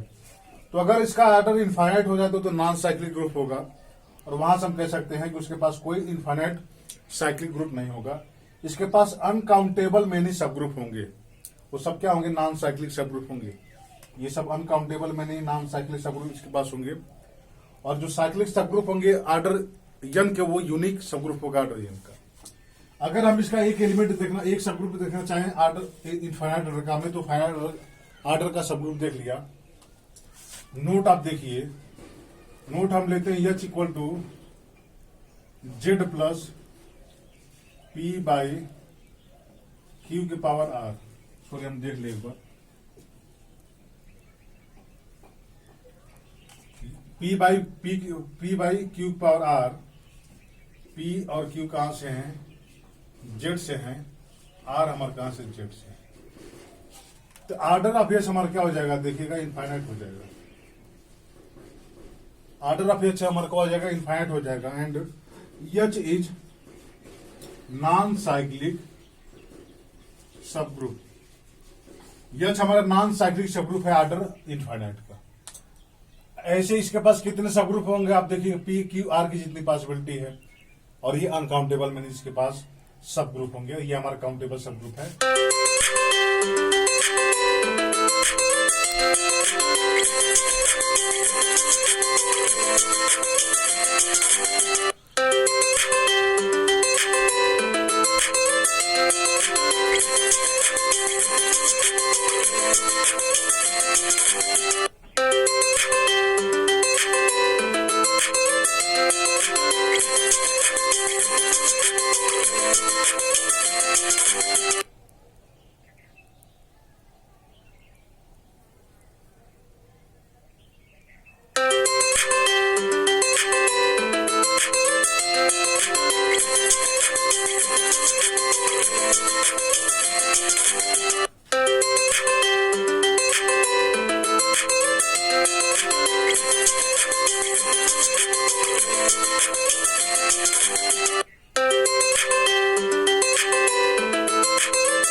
मैक्सिमल सब ग्रुप।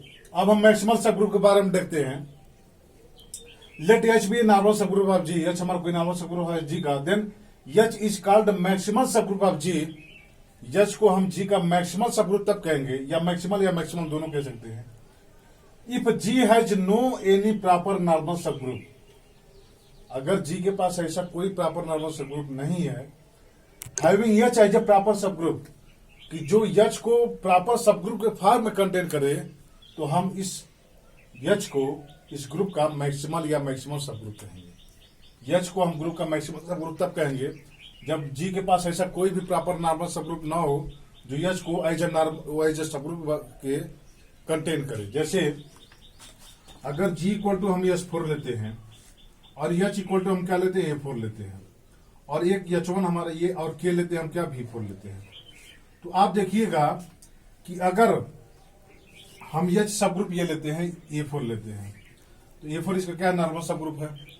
अब A4 को कंटेन करने वाला इसके पास और कोई नॉर्मल सब ग्रुप है क्या? कोई नहीं है।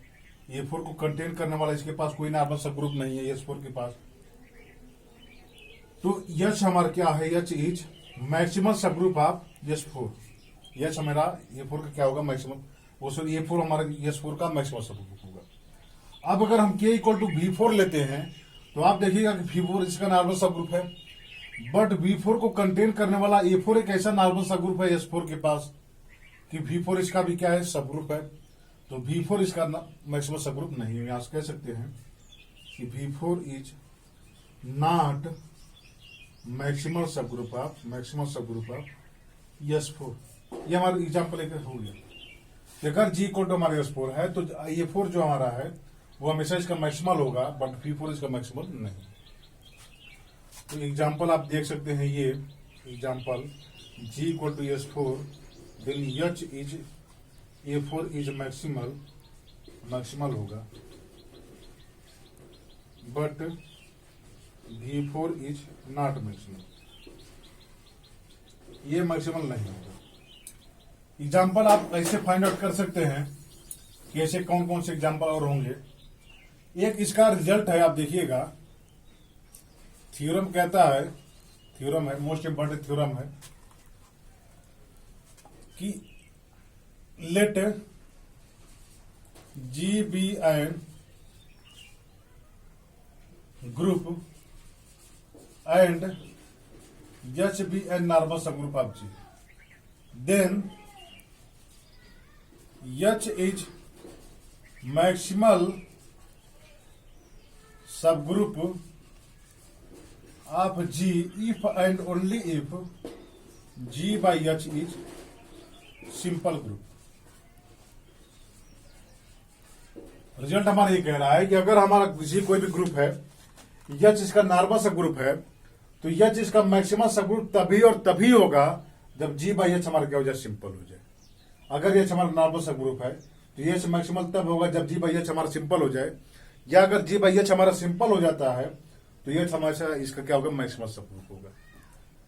अब यहां से आप जो है फाइंड आउट कर सकते हैं किसी भी ग्रुप के पास कौन कौन से ग्रुप जो है मैक्सिमम सब ग्रुप होगा इसके पास, यहां से कि उसका G by H का हो जाना चाहिए, सिंपल हो जाना चाहिए।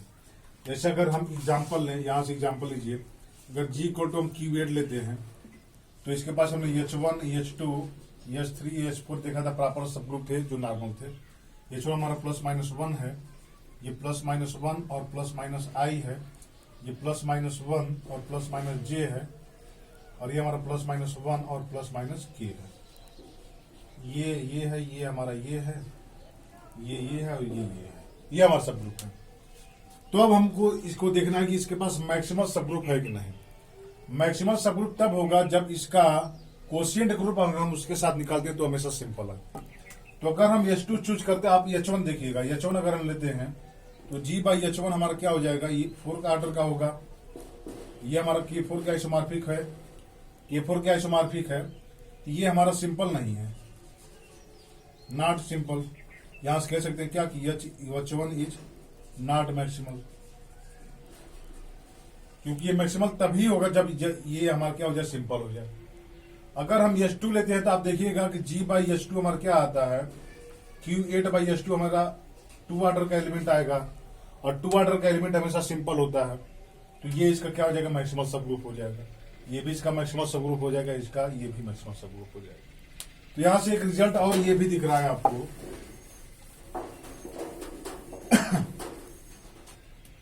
रिजल्ट है कि if G by H order of G by H is P, where P is prime, then H is maximal subgroup of। अगर इसका ऑर्डर P हो जाता है, प्राइम हो जाता है, तो हमेशा सिंपल होगा, और यहां से कह सकते हैं कि एच हमारा क्या हो जाएगा, उसका हमेशा मैक्सिमल सब ग्रुप हो जाएगा। तो अब मेरे ख्याल से लगता है कि आप किसी भी ग्रुप में मैक्सिमल सब ग्रुप का डिस्कशन कर सकते हैं इस रिजल्ट के थ्रू। किसी ग्रुप के पास एक से ज्यादा ही मैक्सिमम सब ग्रुप हो सकते हैं, जैसे हमने क्यूएट के पास देखा कि उसके पास 3 मैक्सिमम सब ग्रुप है। तो ये हमारा आज का लेक्चर रहा, एब्स्ट्रैक्ट अलजेब्रा लेक्चर 11। और आई होप कि ये वीडियो आपके लिए हेल्पफुल लगा हो, अच्छा लगा हो। तो अगर ये वीडियो आपके लिए हेल्पफुल हो तो वीडियो को, चैनल को सब्सक्राइब करें, वीडियो को लाइक करें, शेयर करें, और कोई कमी हो तो कमेंट में जरूर करके बताएं ताकि हमें अपनी कमी सुधारने का मौका मिले। Thank you for watching my video.